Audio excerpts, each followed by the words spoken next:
Kita lanjutkan ke nomor 5 ya. Dua kawat lingkaran A dan B identik, berjari-jari 12 sejajar dengan sumbu berimpit. Pusat kawat sejauh 16 cm ya. Pusat kawat pertama dan kedua sejauh 16 cm. Jika arus pada keduanya besarnya sama dan arahnya sama, kebetulan 12 ya, arahnya kita katakan aja keduanya muter searah jarum jam.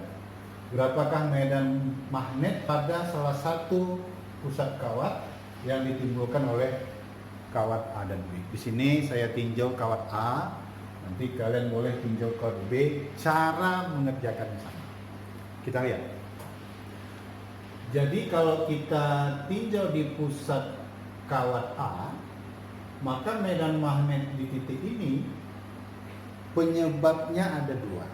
Pertama ditimbulkan oleh kawat A sendiri, yang kedua ditimbulkan oleh siapa? Oleh kawat B. Ya, nah sekarang kita lihat dulu. Pertama kita hitung medan magnet yang ditimbulkan oleh kawat A. Karena pusatnya di sini, ini berada di dalam kawat lingkaran A, maka gunakanlah rumus medan magnet di pusat kawat lingkaran. Ya, dalam hal ini rumusnya apa? Mu0 dikali I dibagi dengan 2A. Kita menghitungnya biarkan dalam mu0 ya, mu0-nya nggak usah kita ganti. Maka kalau kita masukkan nilainya mu0 dikali arusnya 12 dibagi 2 kali jari-jari kawat lingkaran A, 12 cm kita rubah ke meter, 12 kali 10 pangkat minus 2. Ini secara matematis 12-nya habis, minus 2 naik ke atas, berarti mu0 minus 2 naik ke atas 100 ya, dibagi dengan 2, 100 bagi 2 berapa? 55. Inilah medan magnet di pusat titik P yang dihasilkan oleh kawat A ya. Karena putaran arusnya searah jarum jam atau putar kanan, maka nanti arah medan magnetnya gimana? Ingat aturan Scrooge, putar kanan, B-nya masuk. Baik. Sekarang setelah dihitung medan magnet di pusat oleh kawat A, sekarang kita hitung juga medan magnet di pusatnya yang ditimbulkan oleh kawat B. Ditinjau oleh kawat A, P itu di pusat, gunakan rumus yang ini. Nah, titik P dipandang dari kawat A, titik P ini di luarnya atau di sumbunya. Coba ini. B di sumbu di dekat kawat lingkaran, rumusnya gimana? B di pusat dikali dengan sin pangkat 3 pangkat 3. Ya, dalam hal ini sinnya adalah, coba dari titik P ke sisi lingkaran B kita tarik garis sehingga nanti membentuk sudut, katakan alfa ya, dengan sisi miring katakanlah jari-jari. Pertama kita hitung dulu jari-jari. Secara Pitagoras R-nya berapa? Akar dari 12 dikuadratkan dijumlah 16 dikuadratkan. 16 dikuadratkan 256. 12 dikuadratkan 144. 144 ditambah 256 400. Akar 400 berapa? Akar 400 nilainya 20 cm. Ini nilainya. Nah, sekarang tinggal masukkan rumus ini.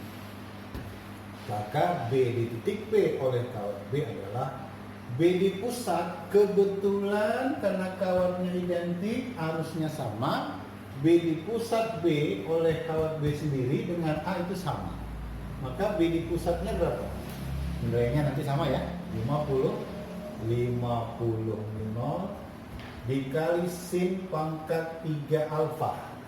perhatikan segitiga. Sinus itu depan per miring.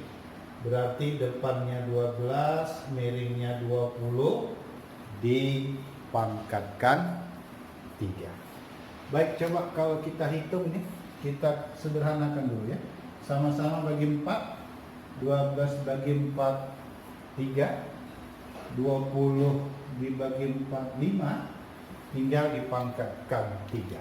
Maka akan kita dapat 50 mu 0, 3 pangkat 3, kita tulis 3 kali ya, 3 kali 3 kali 3, 5 nya kita tulis 3 kali. Oke, 5 kali 5, 25, ini kita bagi kemari, tinggal 2. 3 kali 3, 9, 9 kali 3, 27, 27 dikali 2 berapa? 54 dibagi 5 dikali dengan mu 0. Itulah medan magnet yang ditimbulkan di titik P oleh kawat lingkaran B. Ya. Kalau kita kali 2 coba. 54 kali 2 berapa? 108. 5 kali 2 10. 108 bagi 10 10,8 mu